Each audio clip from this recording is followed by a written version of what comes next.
Welcome back to Real Migos. We have a amazing guest today. If you haven't heard of Jeb Smith, take a quick second, go over and hit the old subscribe button on his channel.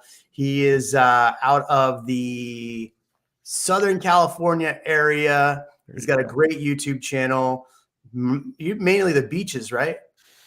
Yeah, I'm in Huntington Beach, so I'm in Orange County surrounding area, all that good place to live. Nice. Yeah. So we got you on here. We're going to talk. We have quite a few topics that I want to talk about today. Obviously, the election's over, so I do want to talk about kind of some of the things that we think is going to happen post-election. Election years are always pretty interesting.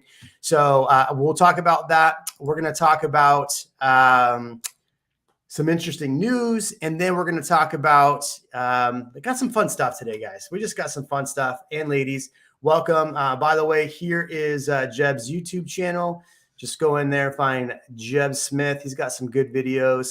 The Fed is about to crash more than just the housing market. I want to look at that video already. Good stuff there, man. Good to have you. Appreciate it. No, I appreciate you having me on. Been trying to get you guys on for a month now. You guys are just so busy. Yeah, in man. Austin, selling homes and Vegas and conventions. You can't make it happen. So we'll have to do it soon though. Ian's out there going to Vegas getting the flu. I know, man. It was the worst. Seriously. Yeah. I still have a little bit left over, but I'm mostly good. So it's all good. Well, let's jump right into it then. Obviously, we don't have a full scope of what's going to happen in the election. What's interesting to me is if we looked at a lot of the polls and things, there's a lot of people talking about a huge red wave. And if you looked at the market yesterday, the stock market was up big. Mm-hmm. And then you look at the stock market today, so far, most indications are we're not having that huge red wave, more of a red trickle. So the markets are a little down today. So just overall, I don't want to get too political on here. We don't really do that, but just your thoughts. Election years are always tough. I've always said that it's always a challenge during election year because people are unsure what's going to happen. Now we kind of have a decent idea of what happened. So what do you think this means for the housing market going into 2022, going in any further? Jeff, start you. Talking to me or Ian? You. Me? I don't get involved in politics very much. What I can tell you from politics, at least being in California, is that a lot of people left the state because of politics, right? And when they left the state, there was obviously a lot of circumstances going on, in addition to politics at that time, with being able to work from home and just a lot of things. And I tell people all the time, prior to the pandemic, I would probably have on average 3 to 4 clients a year that would move out of state, and they would always move to Arizona and some of the red states, right, for the most part. And then see when the pandemic happened, that the number of people probably doubled, even tripled in some regard of people moving out of state. And so I think a lot of it has to do with the fact that California as a whole it's a super majority with regards to being a Democratic state. And regardless of what side you're on, it's not a good thing. It's never a positive thing to have one party completely controlling what's going on. And so California, a lot of people are sick of that, getting out of the state, what have you. Well, come to find out last night, we have the same governor. Now, I'm not surprised by that because we weren't able to even repeal, that a couple months back. And again, not getting into politics, but I think there will be people that were kind of on the fence thinking about leaving the state, waiting to see what happened with, the majorities and all of that will eventually continue that migration pattern out of California for that reason. Outside of that, what does it look like nationwide? I mean, I think you're going to have two parties basically pushing, their agendas against each other, and using what's going on in the economy right now to further their push to get into office in however you want to take that, right? So, one term that I think we're going to talk about is the idea of a recession. And I think both parties are going to use that to their quote unquote advantage in some way to say, hey, listen, this was created under, this person. elect us so we can get us out of it, and vice versa on the other side. So I don't know, man. I think a lot of what's going to happen over the next 2 years is a lot of over promising. And quite frankly, when whoever gets into office on either side of it in a couple of years, under delivering for the most part, just because there's more that goes into it than just, putting something out there and it coming to fruition. Interesting. You mentioned the recession, and I want to talk about that. I have a clip that I'm going to show here in a second from a friend of mine. Really good information. So it's interesting to me what he said in this. But I want to get your take. Texas overall stayed fairly red. Basically, what Jeb said, most of the states that were leaning red stayed red or got redder. I mean, a good example of that would be Florida, right? DeSantis walked away in that. Yep. Abbott did fairly well here in Texas, and so did most of the Republicans. So my question to you is same one for Jeb. What do you think this means for the housing market, stock market? What do you think overall is going to happen from this? I mean, historically speaking, GOP, a red party, Republicans in office are good for both the stock market and the housing market. And so I think if that's the direction things go, I think, in my opinion, you probably get out of the situation that we're in sooner than later. Now, I don't know that to be 100% accurate, but that's just my feelings coming out of it. So on the other side, if it stays blue, I think you probably have more of what we're seeing at the moment. And I don't know, man. It's tough. Because I don't like to get into politics and talk about all the ins and outs of it. But the reality is a lot of people that were buying houses chose to go and migrate out of blue states to red states. And that's why you saw a lot of the areas that you saw do so well over the last couple of years, is because not only did the markets themselves do well, but you had an influx of people leaving other states to go into those states, and that helped push prices up as well. Well, and that's also why California probably went a little bluer as well, because you've kicked out a fair majority of those people that were on the fence about staying, going to other cities. Ian, what do you think? What do you think this means for the housing market? So if we're talking at a local level, Austin and Greater Austin specifically, it's always been interesting because Austin is kind of a blueberry in a sea of red, right? And so because of that, what you had was a lot of people that were leaving some of these other blue states thinking they would be insulated coming to Austin. However, Austin, a lot of the regulations being Texas wide, it's just interesting to see whether or not they were waiting to decide if they were going to go back to where they came from or go elsewhere. And so we've had that conversation a lot, almost every week on this podcast. Where would people live if money didn't matter and, the schools, let's say the schools didn't matter.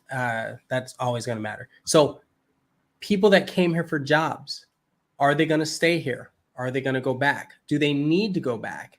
It's going to be very interesting. And I think just the fact that we finally had our midterms, and once we get past the holidays, people can start to really decide what action they're going to take. So for our market, I think it'll remain healthy. I don't know that we'll see what we saw during the pandemic over the last couple of years. Well, I mean, here's a good graphic here. So you have, for the mayor, Austin stayed heavily blue because I believe Celia was pretty far. I don't know, maybe far left. I don't know. But she won that race. We actually had Jennifer Verdon on the show. You have, as far as candidates goes, but here's what I really, Paige Ellis won again. She was my last district. But here's where, I've made videos talking about what's really impacting Austin and the unaffordability of Austin. Well, here it is right here. So you have Proposition A, AISD. So this is, I don't know, it's going to add another however many $1 million to the budget. So 71% voted for it. It's $350 million. Yeah, so this is what we were talking about. That was the one that they quoted as being affordability, but they're taking tax dollars from us and giving it to developers to develop cheaper properties. At the same time, they're increasing the fees developers have to pay to the city in order to get those projects passed. Imagine that, Yep. right? Sounds like California. It sounds exactly like California. Yep. As far as the other propositions, these were school AISD, which is interesting. All the Dripping Springs ones, we had 3 ISD things on here, propositions on here. It was like 470 million, I think, was around the total. Every single one, there was 3. It was broken up over 3. Every single one got voted against. You're over here in Austin. This one's going to add more money, 72%, 72%, 58%. So it's interesting to me that people in Austin, while complaining about affordability, are still voting for all of the things that are going to increase and make it unaffordable. So, well, and I think we've talked about this too. What is the majority of people in Austin voting for these things that are homeowners paying property taxes? Just like, that's a legitimate question. What is that percentage? I don't know the answer to that. I think that'd be good data to. Well, I think so last I checked, we had in Austin, homeowners wise, like 390,000 homeowners. Yet the population in Austin is like 1.2 million people. So if you think about it, a majority of the people that live in Austin are renters. In fact, we did an article the other day. I showed an article, 51%. It was 51% of people in Austin are renters. So if you have 390,000 homes, let's call that, 700,000 people. On top of that, you have another 700,000 people that are voting, or a little over 700,000 that are voting for all of these things that raise taxes. So will that ever change? I don't know. But that's the unaffordability issue there. I want to talk about this as far as we talked about potentially going into a recession. So a friend of mine, Byron Lazine's got a very big Instagram following, but he's big on a lot of different media platforms. He said this the other day. How do you get this where it will play the audio? Maybe refresh. Hit that bottom button in the little corner there where it's where his face is. Yeah, the audio's on. You just have to refresh to start it. But I just want to play on the computer. So here we go. For you, if you're a real estate agent, is you're officially on the clock. The media is going to allow recession to start now that the elections are over. I don't care what side you're on or anything like that. What I'm saying is this is all they're going to write about. It's all they have to write about for the next 12 months. Sure, over the next week, there'll be some midterm election hangover. They'll be counting votes in some states, maybe for 1 or 2 weeks until they figure out how to use a calculator. All of that, I get it. But once that's over, the next year, all they have to talk about is you. The Fed already said you're the target. Real estate's the problem. What are you going to do about it? What are you going to do to over-educate your community, to be a leader in your community? People are going to have to move. People are going to have to sell. There's deals to be done. Is your name going to be on them? Are you going to be the leader? Okay, so basically what I really wanted to show on that clip was the fact that I think he's absolutely right. Over the next 12 months, what is the media going to have to talk about? They're going to have to talk about how unaffordable everything is, how expensive everything's are, and how real estate agents are the problem, when that's not necessarily true. And the Fed is, and you, Jeb, are perfect for today because you just did a video about the Fed. So I want to get your take on this. With the Fed continuing to raise rates, do you think people in our profession are under the fire? And what do you think that actually means? What does a recession actually mean? We all know it's coming. Yeah, no, I mean, I think we're in a recession. I think we've been in a recession. I think by the time that they formally admit that we're in a recession, we're probably coming out of the recession. So which tells me, hey, listen, if we're, I think we've probably been in a recession for 4 to 5 months. So what does that mean? Well, if it's a shorter term recession, then we're probably halfway through it. If it's a longer recession, then maybe you have double, what we've already been through. But the reality is, I think, yeah, we're in a recession. It's going to mean, a recession by definition is what? 2 quarters of lower GDP, right? Negative growth in the economy. which we saw in Q1 and Q2. Q3 is basically pulled us out, and now it's positive or whatever. But the reality is, a recession means slower growth, and so slower growth, deceleration in prices, whatever you want to look at, it's going to be slower out there with regards to housing. It's going to be slower out there with regards to the number of transactions. We've already seen that. The number of transactions happening in a lot of areas is down considerably. In fact, I'm talking to somebody tonight in the Florida market. There, the number of transactions down there where she is in Tampa is like 37%. So a third. It's 2/3 of what it was. I think that's going to continue with the rates higher like this. It has more of an impact than home prices actually correcting a little bit more. Just because that interest rate has such a big impact on your monthly payment. And so I think that means that there's going to be, quite frankly, there's going to be some agents that get out of the business. I mean, a couple months back, we were at the highest number of licensed practicing real estate agents in the country. And I think it was like 1.5 million or something along those numbers. And if you've been in this business for any period of time, you know that when the times are good, the number of people getting licensed goes up because the barrier to entry is pretty much, can you talk? And you got to be able to talk to be an agent. So everybody gets licensed. So I think there's going to be less agents out there. And the professionals in this market are the ones that do well and continue to prosper. I mean, the old Pareto principle, the 80-20 rule is going to be more pronounced over the next, 6 months to a year, in my opinion, maybe even a little bit longer. Whereas instead of the top 20% doing 80% of the business, it's probably going to be the top 5% doing 95% of the business just because of that. And the media, again, like we know, and I'm even guilty of it in some regards, using headlines and that sort of thing to get attention. But they're there to get clicks on articles. And they're going to use the term recession. They're going to use the negativity without any real context as to what it means to drive eyeballs to their content. That they're good for that. And like you said, there's not a lot else to talk about at the moment until we find out who the presidential candidates are, at which point that will be a focal point. But either way, recession is going to be in the mainstream media. And I think it's going to impact everything around us, and more so in a slowing fashion. It's not going to happen immediately. It's not going to be a crash and burn. It's just going to be a gradual, you continue to see people drop away from the business, both on the mortgage and real estate side. And where it ends, it's hard to say. It's so interesting to hear that, because again, it goes back to whether it's local or what locale you're in. So for example, if you're in California or Colorado, I'm assuming that real estate agents, so let's talk about the real estate agents for one part of it.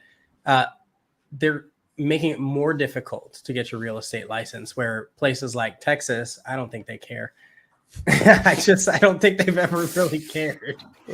So it's kind of required that the agents that are in Texas, if they want to do well, and then they have to educate themselves so that they can educate their clients, right? Where some of the other locations, there's so many stipulations that they're forced into being able to educate. Maybe they can't keep up, and then they kind of fall by the wayside.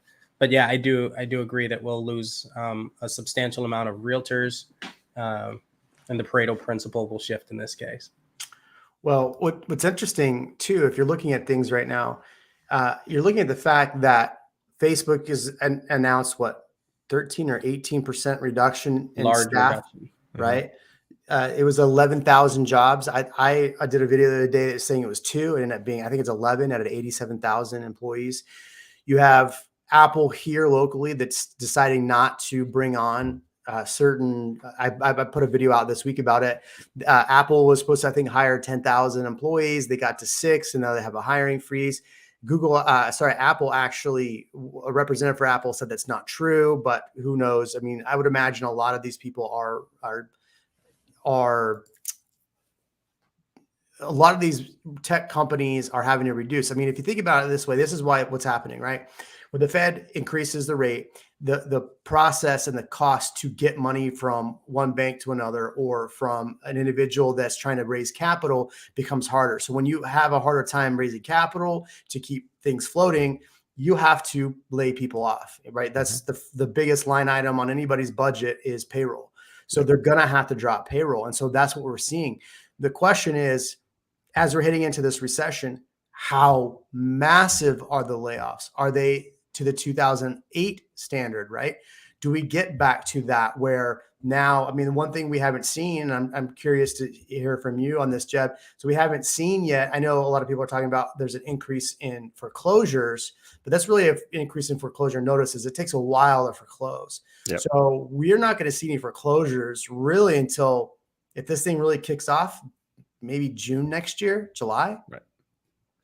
Yeah. I mean, I read something from Black Knight, I don't know, a week or so ago, and I don't remember the number specifically, but we're still under the number of defaults that we were prior to coming into the pandemic. So we're actually less defaults now prior than right when we went into the pandemic. And a lot of the foreclosures that are actually happening at the moment are people that were in default headed into the pandemic. They just got the benefit of rolling into a time where there was different forbearance options and different moratoriums where they were literally locked in their homes and nothing was going to happen. And those are the people that are defaulting. Now, does that mean that more people aren't going to default? No, it doesn't at all. I mean, I think with recessions and with layoffs and that sort of thing, you're going to have people laid off. I mean, the latest report again from Black Knight came out, I think yesterday, the day before, and said that in the third quarter, that home buyers lost $1.3 trillion in equity, $1.3 trillion. And that sounds like a lot, and it is a lot. But then Can you believe I had that article ready to go for you to say that? There you go. And then you go read the report, and in the report somewhere, in the report, it says the average homeowner still has like $90,000 in equity in their house. That's an average across the United States. So yeah, 1.3 trillion lost is a lot of money lost. But then when you spread it out over, the total population of the US, people still have a decent amount of equity. And I think we've, in my opinion, seen a lot of the pullback in prices that we're probably going to see. I mean, if you were a seller and you didn't sell already, what's your motivation to sell now? It was, I guess, maybe if you were waiting and thought things were going to improve and you were going to sell, but I don't know.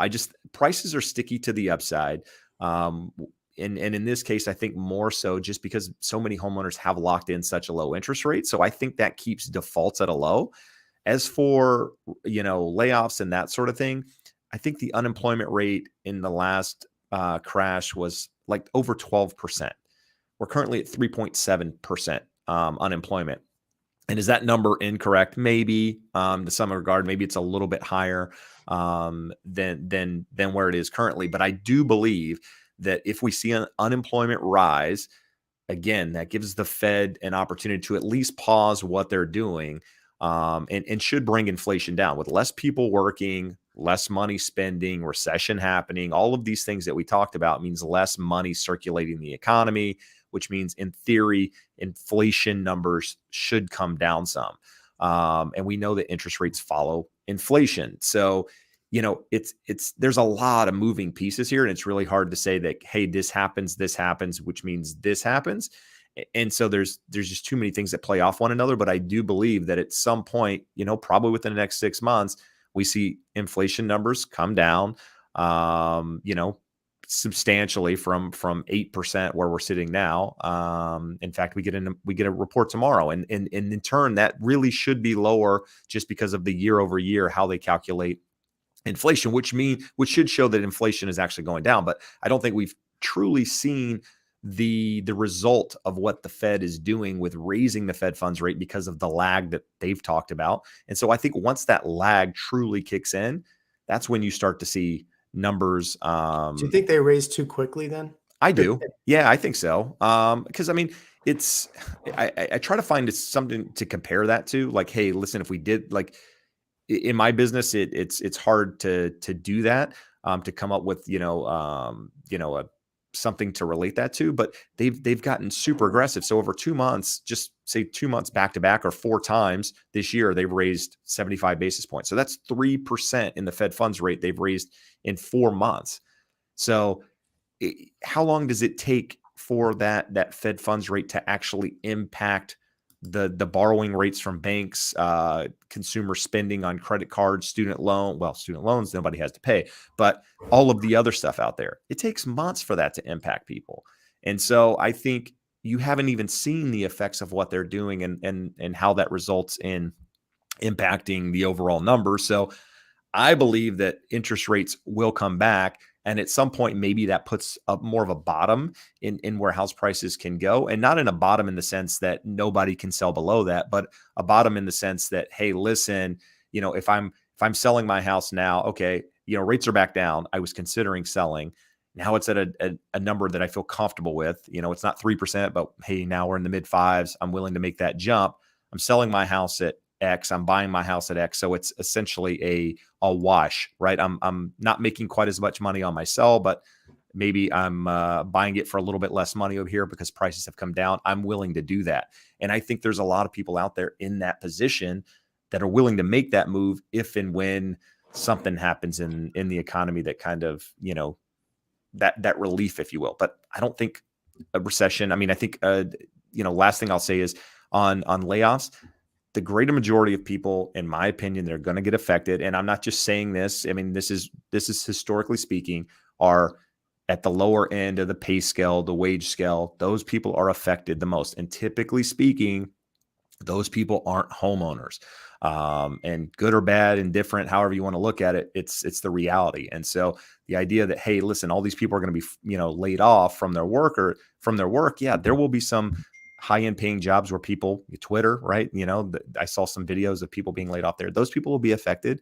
But that's not the majority of what we're talking about, I think, nationwide anyhow. That was a lot. That was a lot. Yeah. Just kind of threw I was trying to pull up stats to back you up at the same time. I was like, you're, what's the guy from Jamie from from Joe Rogan? Ian, what are your thoughts on all of that, man? Yeah, you said a lot. You unpacked a lot. I think one of the things that you had mentioned, you touched on the income. I think that's a really, really, really important part. And this goes to what Adriana's comment was that you had pulled up, Jeremy. She said San Fran and Austin were fastest growing.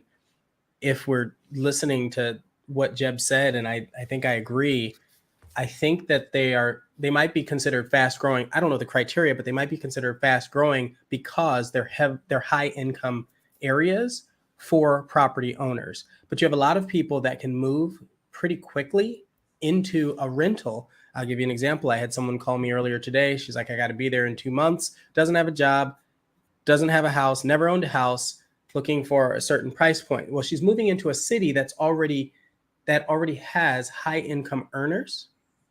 And so I don't know that we can use that as accurate information.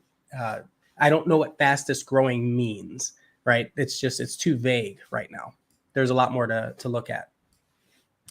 No, well, you guys have been you guys are the poster child at the moment, unfortunately, right? Because the growth happened there so much with regards to the number of people moving to the city and primarily what happened to house prices. I think that's more why you're on the front page than anything else. What's crazy about this is we say Austin is the fastest growing area, but really it's Georgetown, Pflugerville, Leander, Liberty Hill, all the places around Austin. So they say Austin area in this situation, but all the places around Austin are currently a little more red leaning than they are blue leaning. Again, not political. It's just when you look at it, you have to understand how that's happening. That's all. Well, I think what's interesting to see and why, a lot of people worried about this pending recession. Some say we're in it. What I think is really interesting to look at, though, and was the article that I pulled up, the article that you were talking about, the Austin Business Journal put out, the same article or copied it. But what you were talking about is that we've lost so many $1 trillion, yet there's still $5 trillion in equity in homes. And on that article it was 68% of homeowners in Austin, which was like number 2 on the list of home areas. 68% of Austin homeowners still have equity. Now, I am starting to see those people that bought investments or they bought like new construction that took 20 months to build. Now they have these homes that are built and now they're trying to sell them. We're seeing this, Ian, and you're seeing this too. That's going to become a problem because what I'm hearing from a lot of these people is, okay, I couldn't move. I finally closed my house, which took forever. And this is a very unfortunate situation, but I'm seeing this a lot. I had this house I was going to move into, yet my job is keeping me in California after all. Or my job is keeping me in New York after all. I was going to work from home and now they're not going to let me. So, and Jeb and I were talking about this. He had a knew of a property that just closed for 1.05 million, and they listed $100,000 more instead of backing out before they closed, or backing out before they closed because they realized they didn't like the house, which would have cost them, what is their earnest money, 30 grand. Well, now they're potentially gonna have to be paying a lot of money to try to close that house and not make any money. So that is something that we'll start seeing a little bit here, where people don't have as much equity and they don't have the same protections like they had during COVID to not have a foreclosure if they're on the line. So I'm curious to see, but I would not expect to see foreclosures in the next 3 months, 4 months. It'll probably be 5 to 8 months before we start really seeing heavily foreclosures. So, and that's also about the time that they're talking about that the interest rate should be coming back down. And to a lot of your point there, Jeb, you're talking about if we start seeing big layoffs, maybe they'll stop increasing the rate, which might actually help the rates come down a little bit. So maybe we don't get to 10%. But I mean, the reality is I posted a poll on here on my channel asking people what they thought rates were going to be. A lot of people said over 10%. Wow. Really? A lot of people on there. Holy goodness. Even on my Facebook page. No, I mean, I've been wrong about rates, so don't ask me. I've been talking about rates for I think we've all been wrong about rates. And I mean, the experts that I follow, and when I say experts, truly experts, think that we're near the top end of the range of what we're going to see. Now, is that the reality? I have no idea. But I guess my question to anyone that owns a home, or say to you guys, you buy a house today, you close on your house today. What happens if values go down tomorrow? How does that impact you as a homeowner? Well, I'm facing that currently right now. So at the height of the market in about May, I listed my property. We sold that home and made probably the top. If we'd sold it 2 weeks earlier, probably would have gotten more, but it was right when the market was starting to get soft. We turned around and bought a house. Well, we bought a house and then sold our house, but we bought a house at the height of the market, like literally the highest month, May. And we've probably lost, since we've closed, 60 grand in equity in it. Yet we still have all the equity from selling our last house. I mean, we put that into this house, so we're still fine. But over the next 10 years, I really don't care what happens that much because I really don't plan on selling this home until my son graduates from high school. Right. So 60 grand right now, even my wife's like, oh my gosh, our counts in our stock portfolio are down. I'm like, yeah, everybody's are. So we should pull out. No, that would probably not be the best thing. So I'm curious just to see what happens over the next 6 months. I think you're going to have a lot of people that are in a position where they're going to buy, right? And if they're in a position to buy, they're going to ask for a pretty deep discount. I just showed a home today that was $800,000, and my clients are like, "Yeah, we'd probably offer 7." And what do you think when you hear that? 800. Not like when you hear that, what are you thinking as a real estate agent, as their agent, right? Because obviously as agents representing our clients, we want to get them the best deal. The better deal we get them, the happier of a client they are, right? So there's that side of it. So how do you think of it, for one, as a real estate agent when somebody says that? And then secondly, how do you think of it as just a logical thinker in the environment at the moment, knowing what's happening without having your real estate hat on? Maybe it's the same. I don't know. Does that make sense? Ian gets to go first this time. So I think we're saying the same thing that we've been saying for weeks. If you're in a situation where you have to make a move, that doesn't change, right? What are the two If you're- reasons that you're doing it, Ian? The two reasons that you're doing it, love or money. That's it. Right. I mean, it does all boil down to that. So I'll give the woman that I spoke with earlier today, she's moving. She said weather, but when I dig deeper, it's actually because her son had a lot of allergy issues. Back to love, right? Like that's the decision that people make. And so if it's that important to them, which it always is, then they're going to continue making the moves. And so that's the conversations I have with people. If you need to do it, let's talk about whether or not it makes sense. And there are a bunch of videos out there with, well, if you pay a higher interest rate versus what you would have overpaid for the home, you're still ahead. And there's all of that.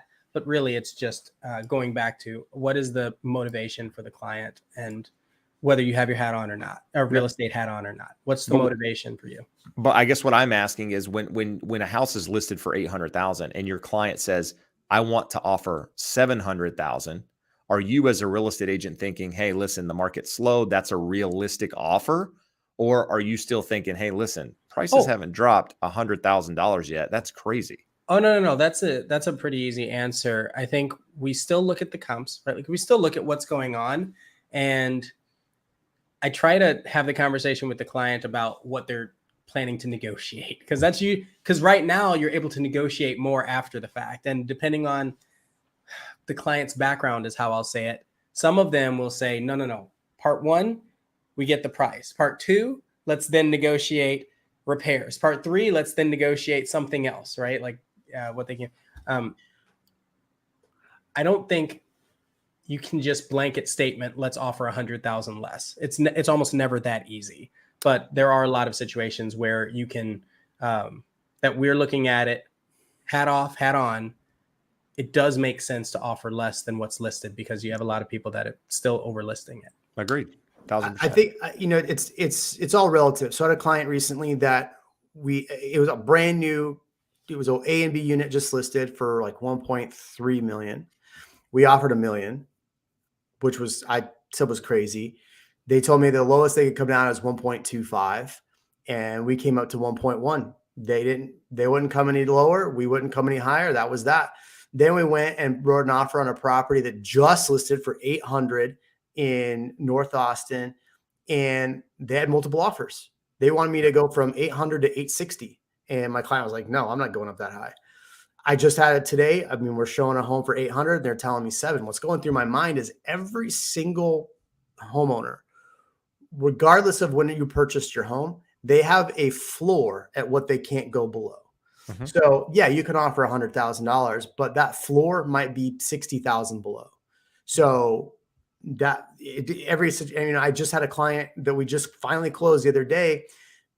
We listed around 650. We ended up closing around 580. So 70 grand less. I like that you say there's a floor that they can't go below. And I'm going to argue that some have a floor that they can't, others have a floor that they won't. Right. And there's a disparity between those because, nobody wants to lose money. Well, and that's why I say prices are sticky to the upside. If Jeremy, you, Ian, and I are all neighbors, and you sold your house 6 months ago, Jeremy, for $1 million, and Ian has his house on the market now for $1 million because you sold yours for that. Well, when the realtor comes to me and says, dude, Jeremy sold his house at the top of the market. Hey, listen, prices are lower now. Now they're 900,000. I go, I don't necessarily, but I would say most people's reaction is, hey, listen, Jeremy's house sold for $1 million. Ian's got his house listed for $1 million. My house is nicer than both of their houses. My house is a better location, better view. I have a pool. They don't, blah, blah, blah. Whether it's true or not, that's how people think.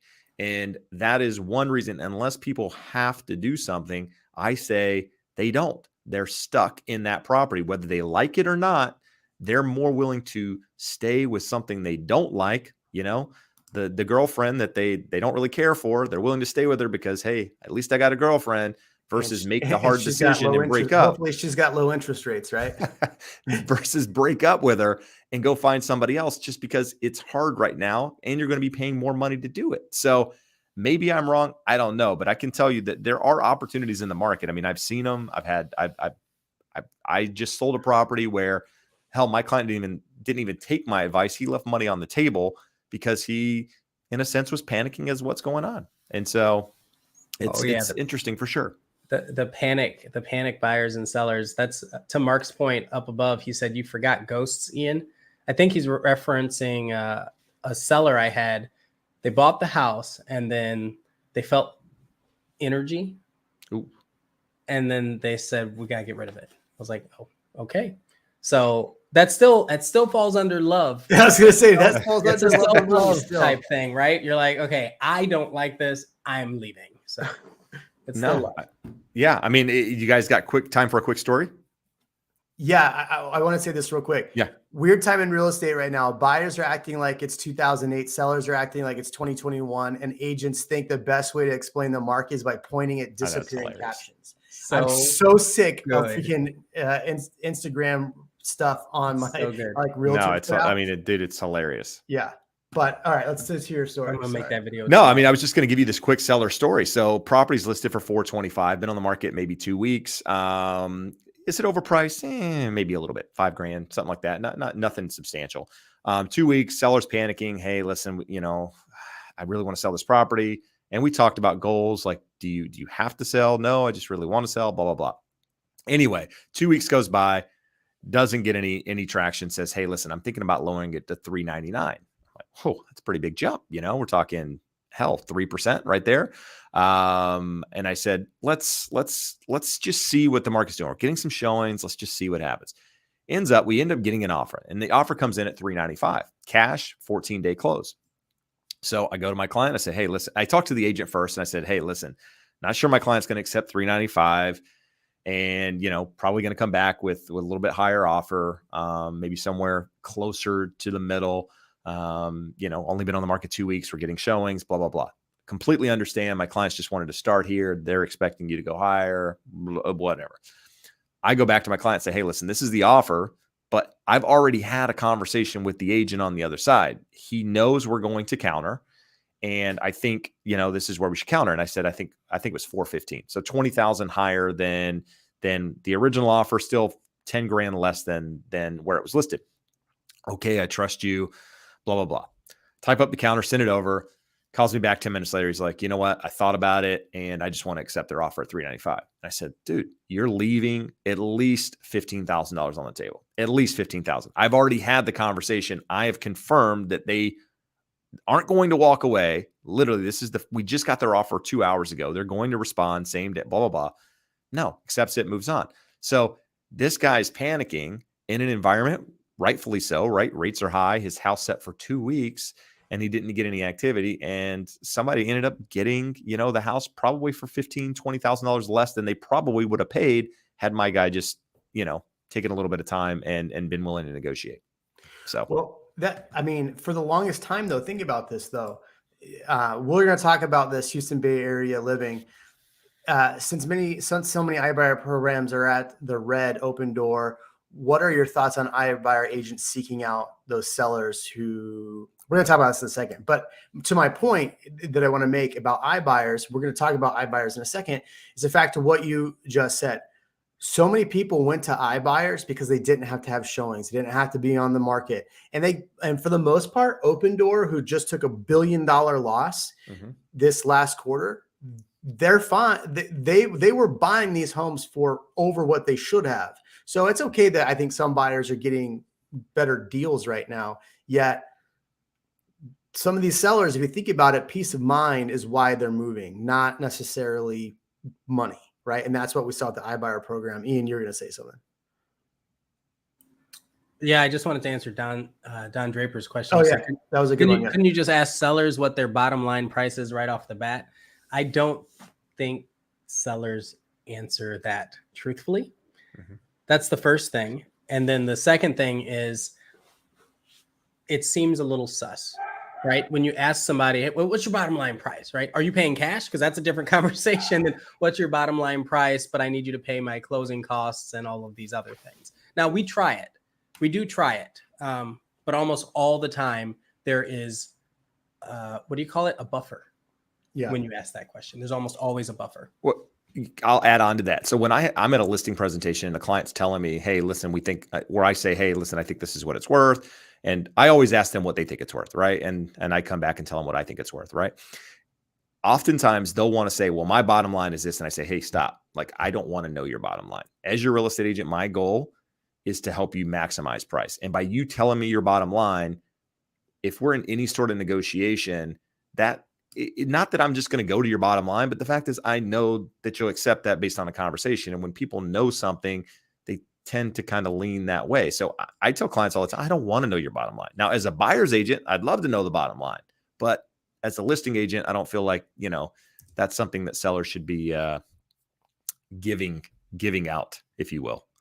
I think it hurts their bottom line when they tell their bottom line. Yeah. Javier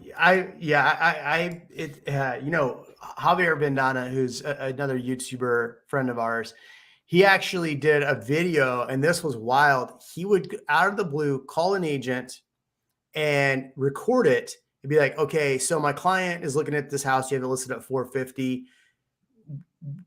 My client most likely though is going to be around 400. Where would you, or be like, so what's the bottom line?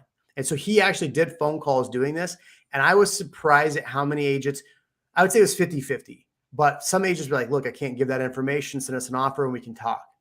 Mm-hmm. Right. That's pretty much my response. But some of these agents are like, oh yeah, they'll do 400. And I'm like, what are you serious? Why are you giving up that information? Right. I get you want to make a sale, but like, why would you do that to your client? Like, what if your client wants, like, let's say they give you an offer at 4. They already know that you're willing to go for 4. But if you're at 450, now they can come back at 425, maybe end up at 410, and you get them 10, 15 grand more. But why would you give them their bottom dollar? So just to your point right there, like it's sometimes like you have, when you sign listing agreements in Texas, there's a section that says real estate agents cannot give out any of your personal information or whatever without express written consent. So unless you specifically tell me to tell them I'll take 400, you violated the contract. I'm not going to give that information. So good info though. I want to talk about this though, before we get too much further. Redfin, all the iBuyers are on the outs. Redfin shutting their iBuyer, and they're reducing 13% of their staff. I just put this out as actually a short on my Instagram, not even 45 minutes ago. But Redfin slashing 13% of their staff, shutting down the iBuyer program. Now the company announced an SEC filings, which is going to be around 264 employees and be impacted. The other day, OfferPad announced that they were reducing staff. Open Door announced that they're reducing staff. What are your thoughts on all these iBuyers exiting the market? Me? It's funny. I talked about iBuyers prior to the pandemic. In fact, you can go find videos on my channel. I haven't watched them since then. I have no idea what I even said, but I've been talking crap on iBuyers for that period of time. I just feel like their business model isn't accurate in some regards, and using, there's a lot of things that artificial intelligence can do with regards to computing and that sort of thing. When it comes to real estate, I just feel like there's just so many pieces of the puzzle that AI can't grasp, in the sense of, upgrades, location, just certain things.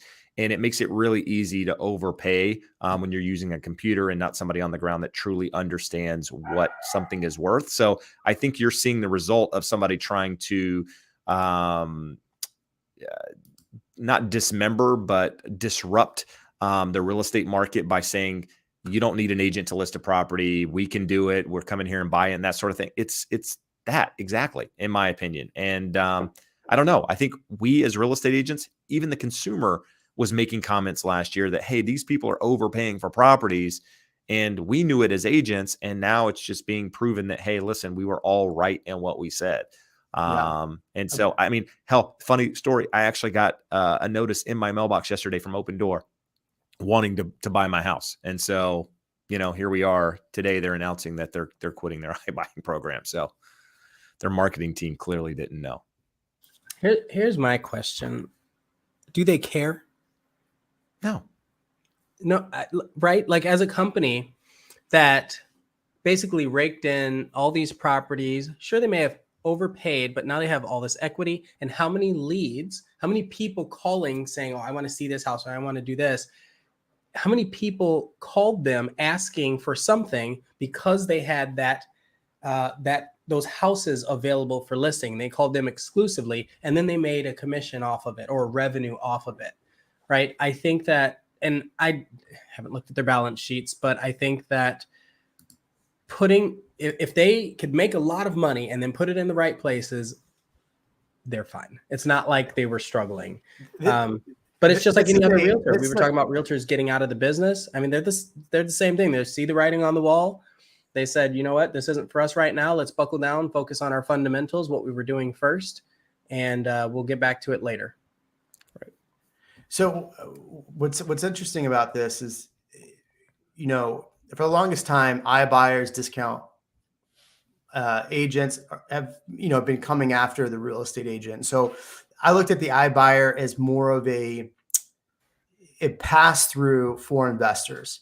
But this is a prime example of what happens when you have a real estate. And look, not all real estate agents are good. Trust me, we work with a lot of them, right?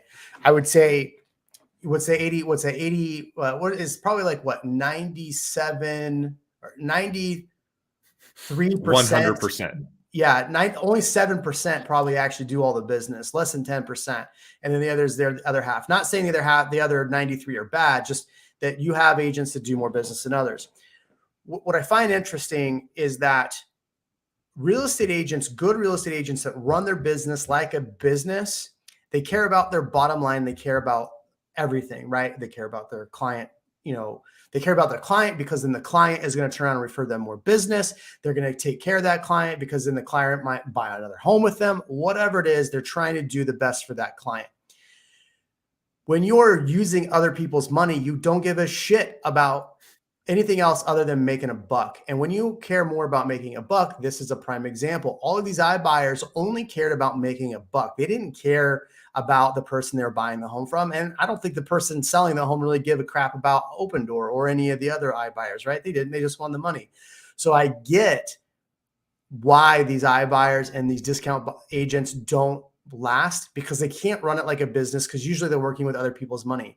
And I have this conversation with people all day, like, look, we don't reduce our commissions for these reasons. I still have to run a business. If I go to business, I can't help anybody else. So just interesting with the iBuyer thing. I find it amusing. I also look at it from a grand scheme of things. This is when a lot of agents should be really tightening their belts and going back to the things that are money producers, right? A lot of agents are spending money. Like, I see all these agents getting into YouTube now or getting into Instagram now, and they're hitting Instagram and everything, trying to get business out of it. You want to know the best way to get business in this business? You guys know it. It's this thing right here. Right. Just pick this thing up and use it. So interesting. No, and one other thing I remember that I used to say about the iBuyer programs is how expensive on paper it looks great. Like, hey, listen, we're listing for low fees, or we're only charging this.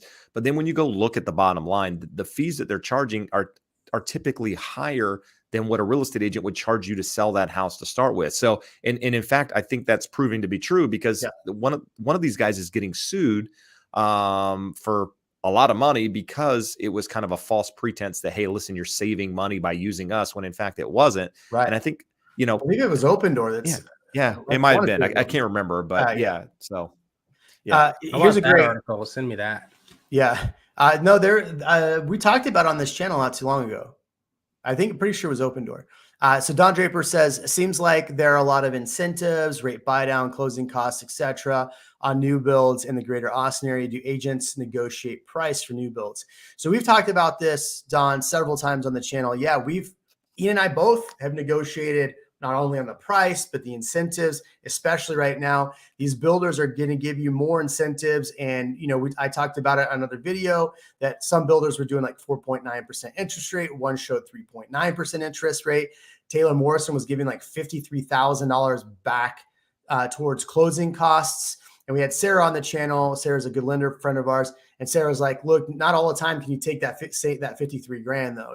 Everything depends on, the circumstances. So yeah, if you're going to try to close before the end of the year, I think that's going to be your best ability and time to get some of these prices down, get more incentives, but you got to be closing before the end of the year. What do you think, Ian?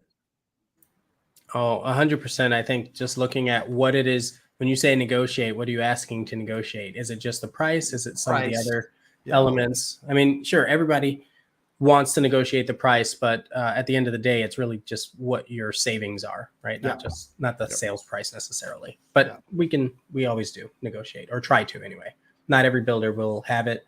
Right now, all of them will have it. Just about they'll all listen to you and say, well, go make us an offer. So we can still make offers to builds. I don't know if people know that, but I've done that a lot of times. Sometimes it falls flat. Sometimes it works out. So we should just go to the builder and ask them what their bottom line is. Absolutely. And then ask for 5% less. Bottom line. They're going to say, well, you see our sales price, right? Yeah. Jeb, you are confused because all you three are good agents. Many agents don't do more than the algorithms do. Thanks. Many agents Jeb, don't do more for you than okay. Yeah. I'm confused. No, he's saying that most agents do more than just what an algorithm does. No, agreed. Yeah. No, that's I think that's what I was trying to say. But yeah. Well, look, we got just about an hour. Jeb, any last words? No, I mean, buy if it's right for you. Like, stop listening to the media. If you buy, don't worry what the price is tomorrow. Like, it's just I try to go back to what my parents and grandparents thought when they bought a house. They weren't worried about the value. They were worried, hey, can I make the payment? That was it. And I can't tell you how many people I sell their houses and they say, hey, I bought this house for $16,000 or $19,000 45 years ago, and now it's worth like 1.5. And they go, I had no idea how I was going to make the payment, but we needed a place to live. We had a family. We bought it, and here we are now. And I'm not telling you just go buy a house if you can't afford it, but I'm just saying think long term. Yeah. Make sure definitely. Let me ask you this question. We're hearing agents say this, and I don't know if you've said this, so I'm just asking your opinion on this. The term that I'm hearing. I hate it. I already know what you're going to say. Marry the home, date the rate. I hate it. I just don't like about that today. I just don't like. I don't like it from the set. You're setting this precedent that it's 100% going to happen that way. Right. And while I believe that to happen, I'm not going to say that. It was catchy. It is catchy. Right? It is. That's it's all, good. That's the only reason people were using it. You hear it and you're like, oh, I'm gonna say that. That's good. Yeah. But then you're like, oh wait. On its face, marry the home, date the rate sounds. It makes sense. So I understand why a lot of agents are hearing it. They're like, oh, that's catchy. Maybe it'll help me get some business. I understand why a lot of agents are saying it. But if you actually took a moment to think about what that implies and what that actually means, it means that you're going to pay. Think about it. So you're going to pay what, $7,000 or $8,000 in closing costs on a home now.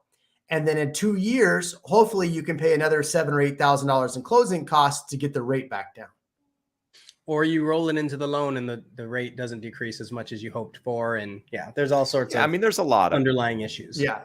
And maybe it works out great. I just don't like the person that just like hard selling the fact that, hey, this is going to happen for sure. It's like, I think we all believe that that's going to be the case, but like, I don't want somebody buying a house just with the idea that, hey, listen, I can probably only last like 2 years with the savings I have. The rate better go down or I'm out.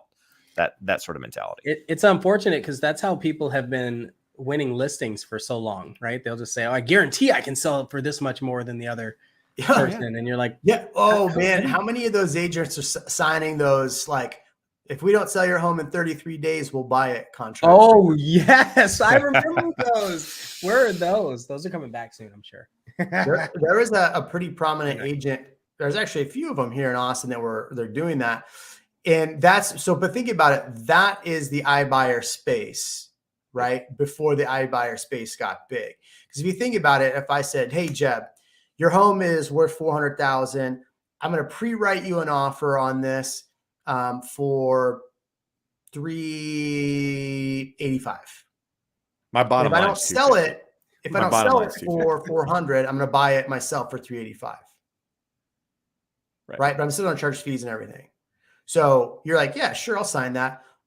A month goes by, you don't reduce the price, and then you sell it to me for 385. I better have an investor that can buy it for 385. Oh, 1,000%.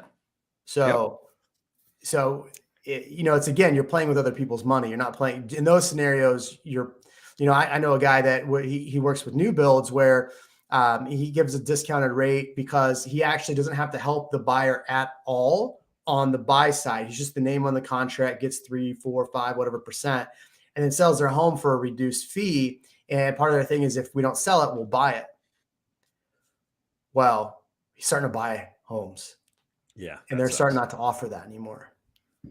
Well, so there's other stipulations in there in those we'll buy your house if it doesn't sell. They could say for X amount under market value as part of the clause. Like they're not just going to give you what you want for your house. Don't get tricked. No, for sure. Just because you see a billboard on I-35, don't get tricked. Your home's worth 400. Here's 425, and I'll go ahead and stay in it for 3 months. That's just not going to happen.